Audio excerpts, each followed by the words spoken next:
संदीप के शहर में एक अच्छी पोस्ट वाली नौकरी थी और वहां वो अपनी बीवी निधि के साथ रहता था। उसके माता पिता रमा और ब्रिज दोनों गांव में रहते थे। निधि एक टीचर थी। छुट्टियां लगने पर पहली बार निधि संदीप के साथ गांव गई तो वहां उसने देखा कि सारी लड़कियां बस घर में चूल्हा चौका कर रही हैं। ये सब क्या है? ये सारी लड़कियां पढ़ाई क्यों नहीं करती? क्योंकि इस गांव में सरपंच जी का आदेश है कि लड़कियां पढ़ाई नहीं कर सकती। क्या? हाँ। सरपंच जी और इस गांव के कुछ लोगों की सोच ऐसी है कि लड़कियां लड़कों से पीछे ही रहनी चाहिए। लेकिन मैं और रमा इस सोच के सख्त खिलाफ हैं। ये सब बहुत गलत है।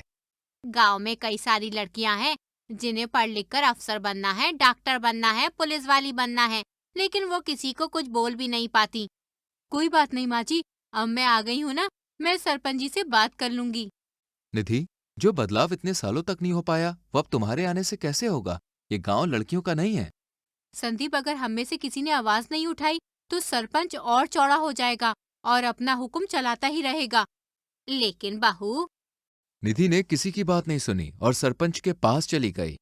ए लड़की, आवाज नीचे करके बात कर। नहीं, मैं आवाज नीचे नहीं करूंगी। अरे, इस मॉडर्न जमाने में भी आप अपने गांव की बेटियों को दबाव में रख रहे हैं। ये नहीं चलेगा। इस गांव की बेटियां तो पढ़कर ही रहेंगी। देखना आप।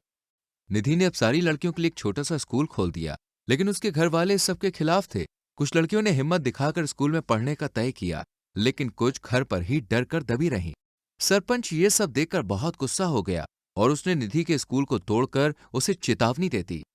मैं तुझे पहली और आखिरी चेतावनी दे रहा हूँ। आइंदा से इस गांव में अपने कदम भी मत रखना, वरना मुझसे बुरा और कोई नहीं होगा। संदीप निधि को लेकर शहर चला गया, लेकिन निधि को उसका ये व्यवहार बिल्कुल भी पसंद नहीं आया। संदीप, तुम पागल हो गए हो क्या? अरे, तुम एक मॉडर्न आदमी होकर ये सब कैसे होने दे सकते हो?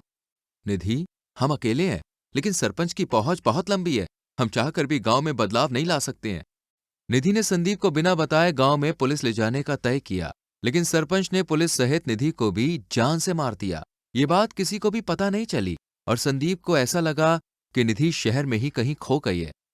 ये तू क्या कह रहा है बेटा? ऐसे कैसे लापता हो गई बहू? पता नहीं माँ, पुलिस तलाशी कर रही है उसकी। उम्मीद है कि मेरी निधि जल्द ही मिल जाएगी। वहीं दूसरी तरफ बहुत सयानी बन रही थी वो मॉडर्न शहरी लड़की। अरे, इस गांव का नियम कोई नहीं बदल सकता। इतना गुस्सा दिला दिया हमें साला, इसलिए एक ही बार में उसका काम तमाम कर दिया। लेकिन मरने के बाद अब निधि एक चुड़ैल बन चुकी थी और वो सारे भूतिया पुलिस टीम के साथ सरपंच के पास पहुंची। सरपंच के इर्द गिर्द पूरा गांव मौजूद था। सभी निधि चुड़ैल और सारे भूतिया पुलिस को देखकर भयभीत हो चुके थे।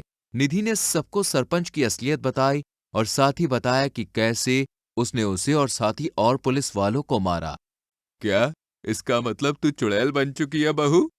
हाँ पापा, इस हैवान ने मुझे मारा क्योंकि मैं इस गांव में बदलाव ला रही थी। लेकिन आज ये नहीं बचेगा। ये और इसके आदमियों का ऐसा हश्र होगा कि ये लोग मरने के बाद तड़पते रहेंगे। निधि ने सबके सामने सरपंच और उसके आदमियों को जान से मार दिया, जिसके बाद चुड़ैल होते हुए भी उसने गांव की सारी लड़कियों को पढ़ाया लिखाया और काबिल बनाया। उसके पति और सास ससुर को उस पर बहुत गर्व हुआ और एक दिन आया जब पूरे गांव की लड़कियां शिक्षित हो चुकी थीं।